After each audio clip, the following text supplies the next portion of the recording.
Welcome to Toy Business Unboxed, your gateway to the secrets of the toy industry. Here, Jason Shea, a toy entrepreneur and expert in the field. Every product we develop is really inspired by some of the real life experience that we have with our son. 60% of all toys last year were sold on Amazon, which is incredible. Be passionate about it because it's a road, it's a journey. Like when you have an idea that you think is like gonna somewhat like change the world, make things better, I'd say go for it. We'll guide you through the enchanting world of toy design, marketing, and manufacturing. Now let the unboxing begin. Hello, welcome to another episode of Toy Business Unboxed. Today, we are thrilled to have Martin and Brett, the co-founder of GoChuckle, joining us. The duos have joined and turned their passion for family time into mission to bring family together through fun, interactive games. Their first game, Hasty Baker, has not only brought joys to countless households, but also earned numerous different awards in the toy industry for its engaging gameplay. And today, we're going to share the story behind the ins and outs, and then the struggle and the success behind starting a game company from scratch and also publishing a game. So today's conversation will be packed with insight from breaking into the toy industry, from creating memorable game experience, and also balancing creativity with business. So thank you, both of you, to be on today's podcast. Yeah, thanks for having us. Yeah, So can you first start out telling the audience on what was the story behind GoChuckle and what inspired you to start this game company? Sure. We both enjoy watching baking competition shows, and Ern was watching baking competition shows with his daughter, and he thought it could be a game. And so he called me up, and I'm in the tech industry. He's accounting. So we didn't know anything about making games, but he said, hey, you want to make a game out of this? And I was like, yes, let's make it a business. Let's do this. This sounds like a lot of fun. To be honest, when it first started, it just sounded like something that would be fun to play. And so I am the furthest thing from an artist. And so I called Marty and I was like, hey, do you want to draw for this? And he was like, I could, or we could just hire an illustrator and it would be better. And so I hadn't even thought of that, but then we did. And then we had these really great illustrations and we started talking out the idea of the game together, came up with a prototype of it, and it just worked one thing into another until it became better and became what it was. And one thing I always find it very interesting is what was your process for designing and developing the game, especially the rule, because we also do a little bit of toy design, but we currently don't have a card game or board game yet. So that's one of the questions I always have in mind, is that because there's so many card games, so many board games out there, how do you come up with a rule that makes sense, that's easy for the kids and family to get instantly and also engaging at the same time? The nice thing about having it themed around a baking competition is we could use that and think, okay, what are some things that people can relate to in real life that you could do interact? Because the initial idea was like this baking competition where there's twists and turns that get thrown into it and you're competing with one another.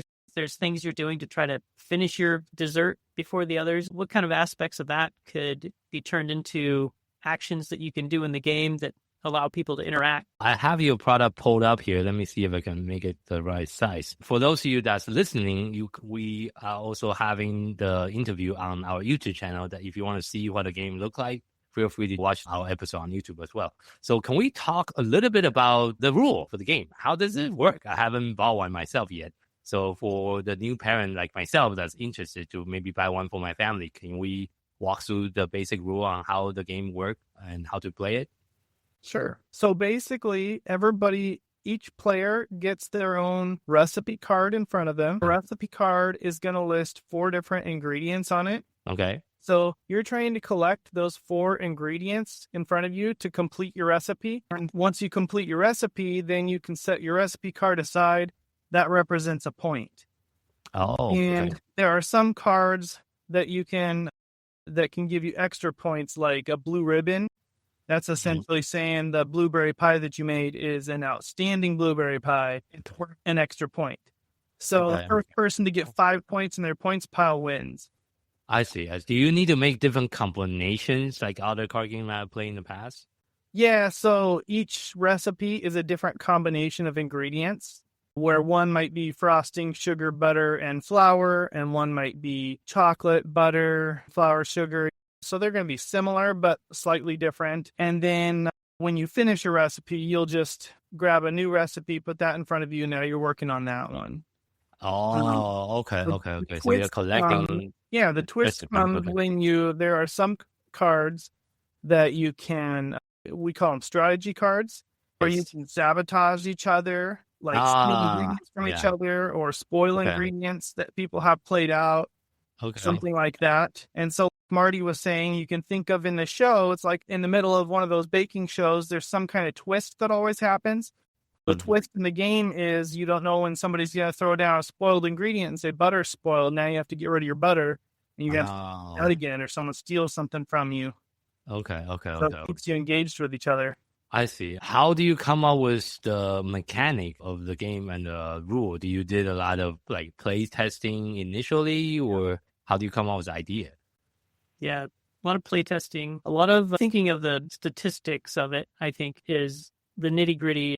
It's almost the boring part, depending on how much you like statistics and things. But you've got to find the right balance. You don't want too many steel ingredient cards in the deck.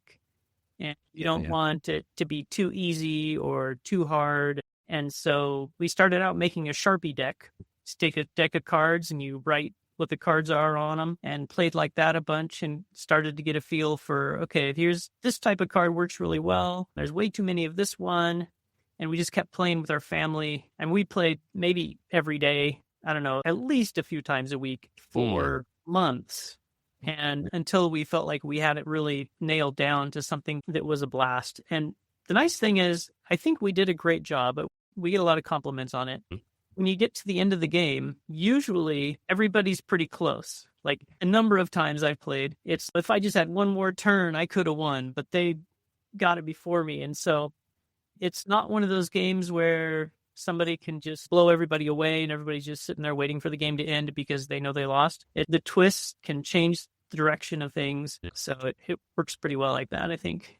Yeah, one thing I play at my household is we play a card game called Tacos and Burritos. It's similar in a way. I don't know, have you two played that game yet? It's also collecting different ingredient cards, try to make a set, and you can do all kind of crazy stuff to each other's car as well. We tried to be thoughtful in wanting to make sure that it wasn't, that nobody would feel at some point in the game like they have been so far left behind in the game's not even fun anymore. And so we wanted to make sure that it was going to be a close enough game that everybody feels like it's anybody's game until the end. And the other thing that we did in addition to playing with our family and our friends, Marty and I each held an event at our local library where we invited people from the community to come. Okay, that's always nice. And just play the game. And we had feedback forms for them to fill out and rate the game and tell us what they liked about different aspects of the game and if there's anything they liked or thought it was lacking. And that way, even outside of our friends and family group, we were able to get that feedback and figure out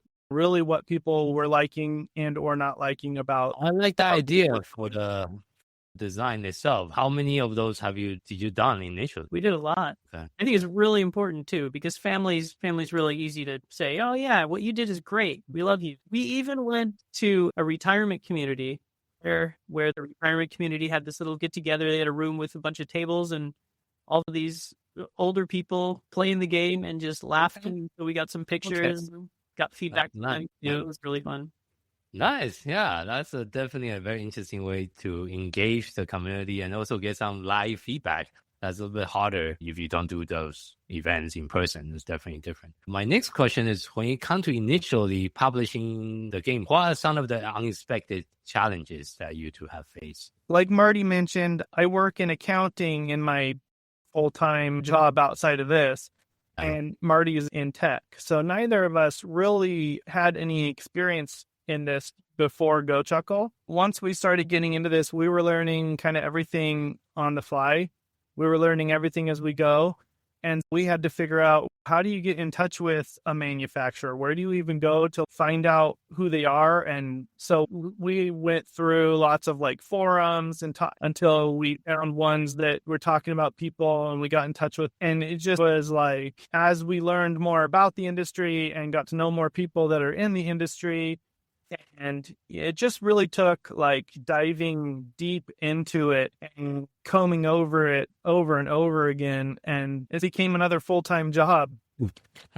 Learning the ins and outs of that. Yeah. Well, welcome to be an entrepreneur. That's the life of entrepreneur.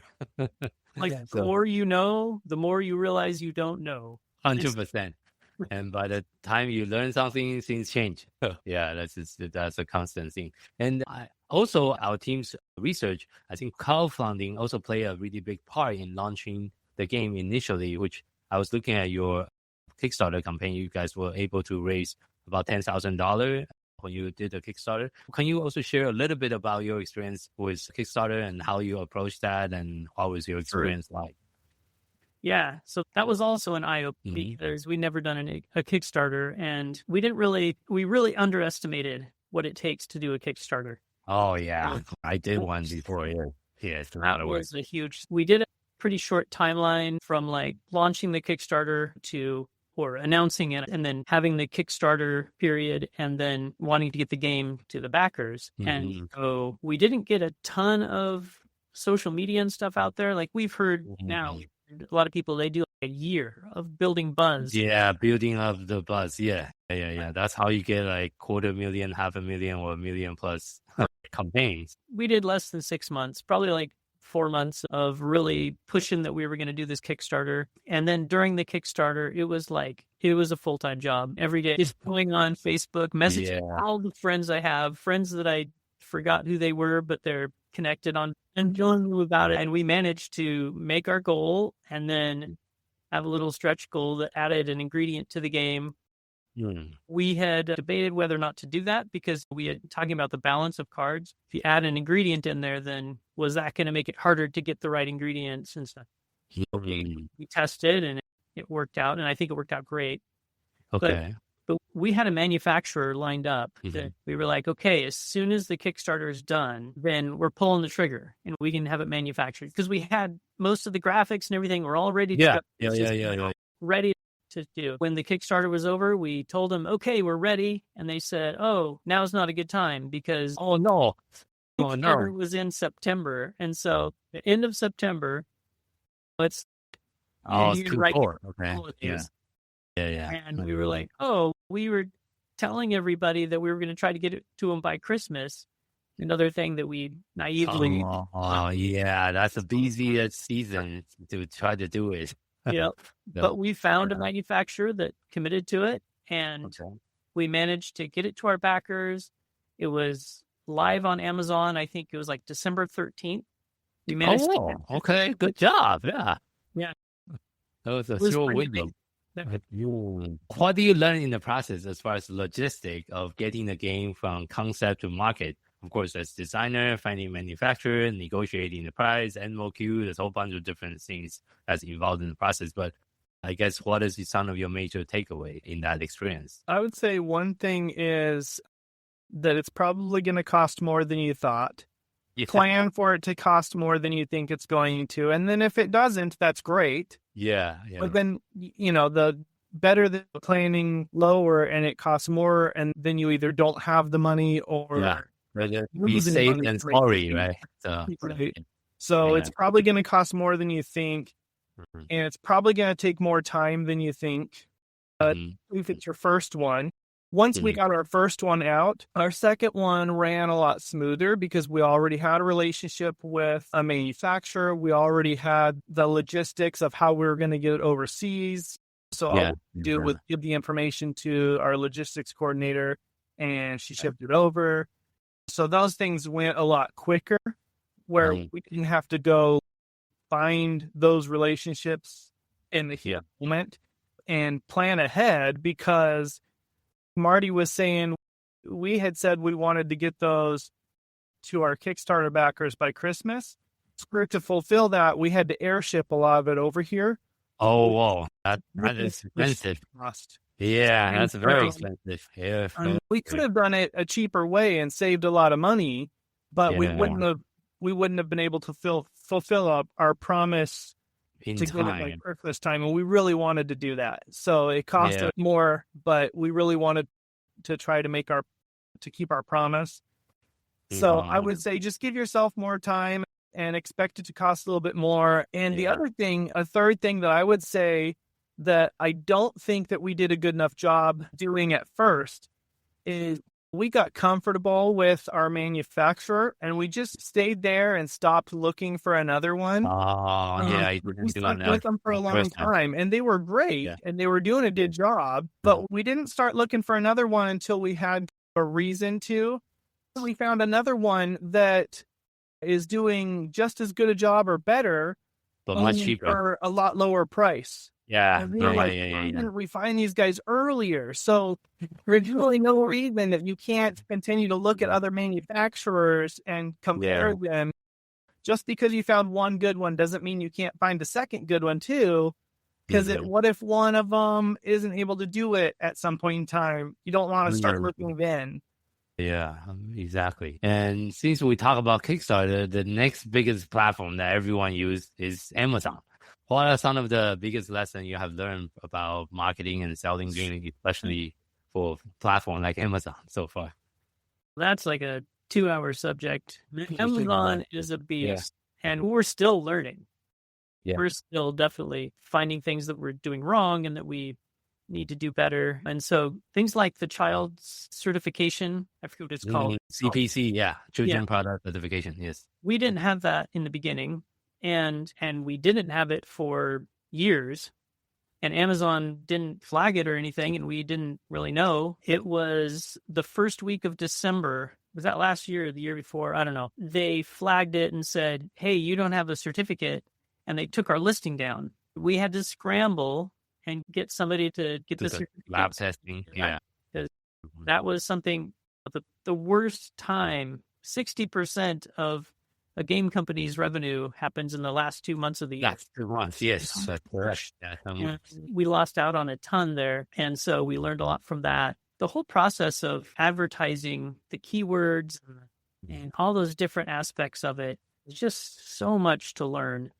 Yeah, I think for successful Amazon platform management, I talk to my team all the time. There's 4 main pillars. There's design, there's catalog, which is catalog management and making sure everything is up and going. And then there's SEO, which is search engine optimization. Then there's pay-per-click, PPC. You need to do all 4 really well in order to be successful. If you miss one, then the whole thing doesn't work. And it's funny, every time I have friends that ask me what I do nowadays, I say I play in the casino called Amazon. It's like a casino. And the way I like to explain it is, just imagine playing in the casino, but you need to, in order to win, you need to not only understand the rules in and out, but you also need to learn how to count the cards. And that is Amazon for you in the casino sense. That's spot on. And it can be difficult to work with Amazon because if you've got issues or problems that you need to work out with them, their support is very hard to work with. They have phone support that you can call and you can email with, but it is very difficult to work with their support. It can be disheartening and discouraging. And at times you can be thinking, why are we even selling on Amazon? Because our advertising costs are so high, we're not even making money or something like that. But even in those times, the other thing that I think about is, unfortunately, selling on Amazon is a necessity also, because when Marty and I approach retailers to try to get them to sell it in their stores, one of the first things that they think about and talk about is, how is it selling on Amazon? Or how are the ratings on Amazon? Unfortunately, one of the first things that even the retailers will do is they'll go look at Amazon to see how the game is performing. Yeah. Because they don't want to sell something that doesn't sell to the masses. They don't want to or have bad reviews too. And reviews also very big. I want to transition away from Amazon and talk about other activity you guys have tried so far. You mentioned about retail. So how is the retail going so far for the brand? It's going okay. We're growing. We're growing and growing. We created the game in 2019. And like we said, it was in Amazon December 13th. And then it was 2020, which that's when COVID came. So retail stores were all really shaky at that point.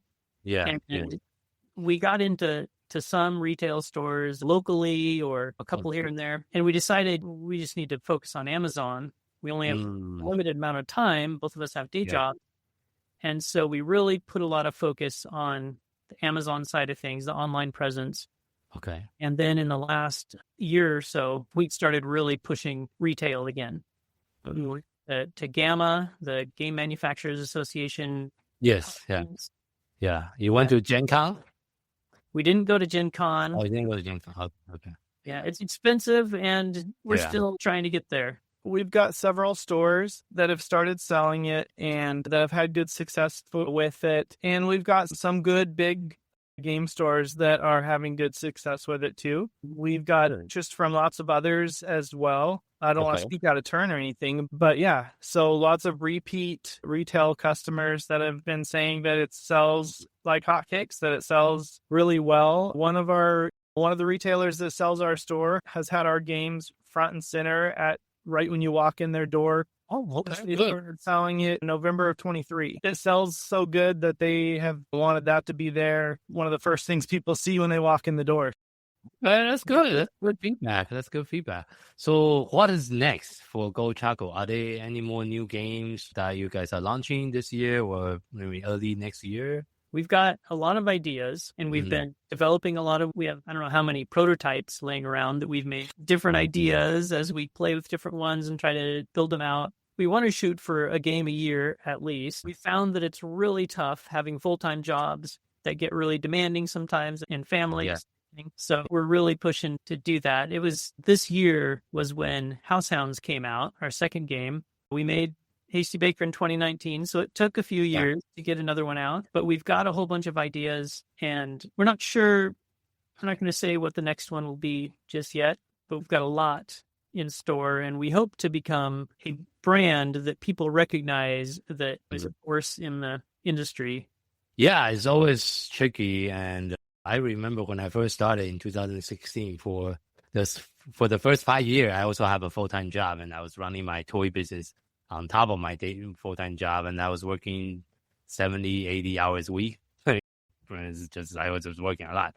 So I understand the struggle on trying to build a business on top of a full-time career, but it's also good that you have a full-time career because in case anything went wrong, at least you have something to fall back to. It's a little bit different type of stress when you are doing this like me right now full-time, and this is the only thing I have. So if it doesn't work, then I'm in a very big pickle. I'll tell you what, though, Marty and I do look forward to the day when we can leave our daytime jobs behind and just focus on GoChuckle only, because I work as a tax preparer right now, and I like that, but there's a different sense of joy that I get from making games, and people rarely come to me and say, man, I loved doing my taxes with you this year. I really enjoyed it. I can't wait for next year's tax season to come. We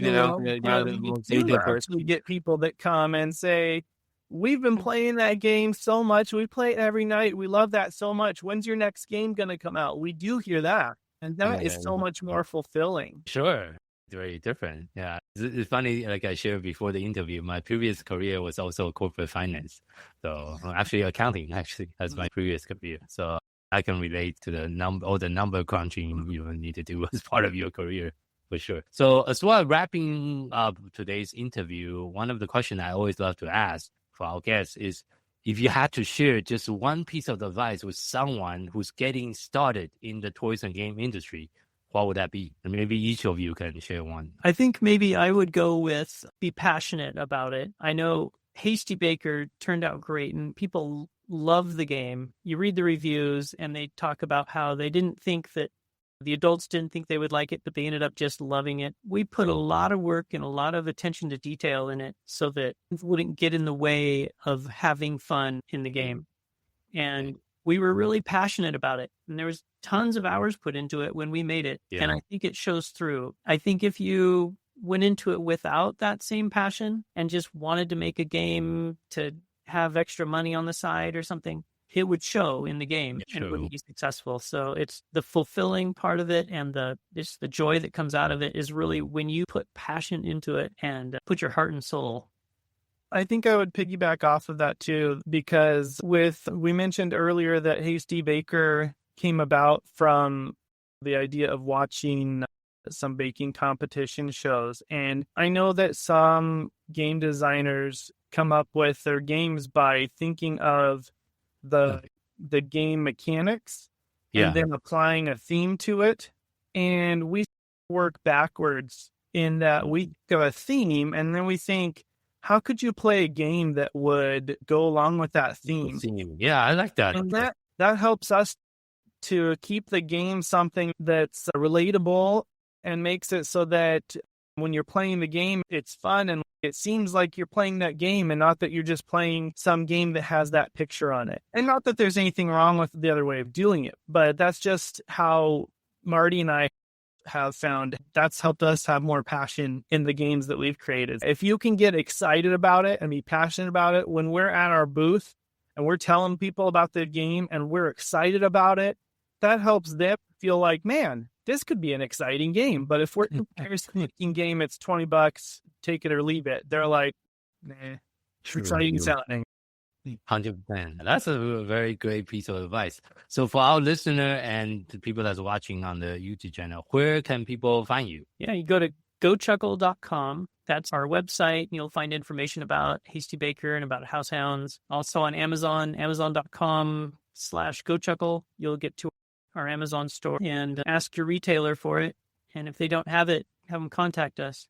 Thank you so much for being on our show today. And for the listeners, thank you for tuning in for today's episode of Toy Business Unboxed podcast. We hope you enjoy the conversation and find it insightful and inspiring. If you like what you have heard, be sure to subscribe to our podcast on your favorite platform so you'll never miss an episode. We really appreciate your support and would love it if you can leave us a review and share the podcast with your friends or colleagues. For more resources, tips, and the latest update within the toys and game industry, visit our website at toy-launch.com. Join the conversation and connect with us on social media using hashtag ToyBusinessUnboxed. We'd love to hear your feedback and suggestions for future episodes. Until next time, keep innovating, keep creating, keep bringing joys to toys. This is Jason Shea signing off on Toy Business Unboxed podcast, and I'll see you in the next episode.